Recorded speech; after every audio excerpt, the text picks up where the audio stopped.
तो आपने कहा मुझे पसंद है। इसी तरह सूरह मुल्क सूरह नंबर 67 सूरह मुल्क की भी याद रखिए, बड़ी जो है फजीलत जो है आती है, और इसके फ़ज़ाइल में याद रखिए आता है जो नबी अकरम सल्लल्लाहु अलैहि वसल्लम के ताल्लुक़ से आता है कि आपने फरमाया, जामे तिरमिज़ी की रिवायत, हदीस के अल्फाज जाबिर रज़ी अल्लाह अन्हु फरमाते और कहते हैं कि अल्लाह के रसूल सल्लल्लाहु अलैहि वसल्लम इस वक्त तक ना सोते जब तक सूरह अलम तंजील मतलब सूरह सजदा को अलम तंजील भी बोलते हैं, उसकी इब्तिदा जो है, ठीक, अलम तंजील सूरह सजदा सूरह नंबर 32 और तबारकल्लज़ी बियदिहिल मुल्क सूरह नंबर 66, सूरह मुल्क सूरह तबारकल्लज़ी ना पढ़ते जब तक ना सोते, सूरह सजदा सूरह नंबर 32 और सूरह मुल्क सूरह नंबर 67। अब कोई आदमी सोच सकता है सूरह बनी इसराइल और सूरह ज़ुमर एक जगह आ रहा है, बहुत बड़ी बड़ी सूरतें हैं 17 और 39, कहीं आ रहा है सूरह मुल्क और सूरह सजदा 32 और 67। तो हो सकता है नबी अकरम सल्लल्लाहु अलैहि वसल्लम कुछ सूरतें मामूल पढ़ते होंगे और कुछ सूरतें कभी पढ़ते और कभी नहीं पढ़ते होंगे। जिसने जब जो देखा उसने वो अमल को रिवायत कर दिया। समझ रहे हैं बात को? कुछ सूरतें आप मामूल पढ़ते होंगे, कंटिन्यूसली पढ़ते होंगे, और कुछ सूरतें आप कभी पढ़ते होंगे और कभी नहीं। मतलब एक सेट ऑफ सूरतें आज, एक सेट ऑफ सूरतें कल। आप और हम भी कर सकते हैं, कभी सूरह बनी इसराइल और सूरह ज़ुमर पढ़ के सो गए, कभी सूरह मुल्क और सूरह सजदा पढ़ के सो गए, है ना।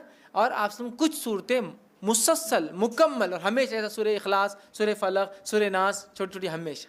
तो ये आपका मामूल अलग अलग वक्तों में रहा होगा, और देखने वाले ने जब देखा उसने वो बात आपकी रिवायत कर दी, या वल्लाहु आलम आप सब एक साथ करते होंगे, वल्लाहु आलम, अल्लाह ही बेहतर जानता है, ठीक है।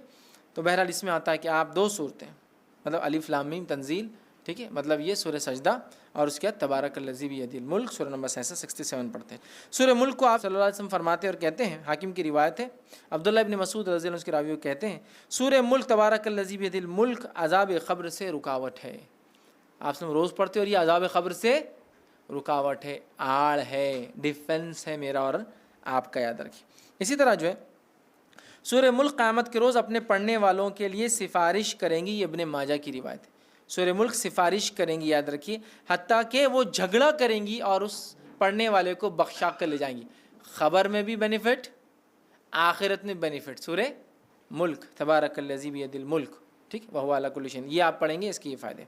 इसी तरह सूरह मुल्क पढ़ने वाले की मग़फ़िरत के लिए क़यामत के रोज़ अल्लाह ताला से ये सूरह झगड़ा करेंगी और जन्नत में ले जाएंगी, अज़ाब क़ब्र से महफूज रखेंगी, आखिरत में अल्लाह ताला से जो है मुजादिला करेंगी, झगड़ा करेंगी, और जन्नत में भी ले जाएंगी अपने पढ़ने वाले को, ठीक। ये जो है तबरानी की रिवायत में कि जन्नत में ले जाएंगी, ठीक है।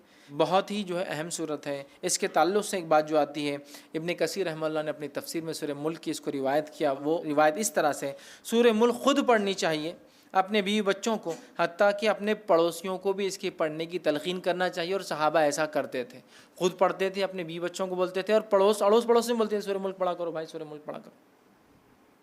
समझ रहे, हमें भी करना चाहिए याद। इसी तरह आगे बढ़ते हैं, सूरह नंबर 76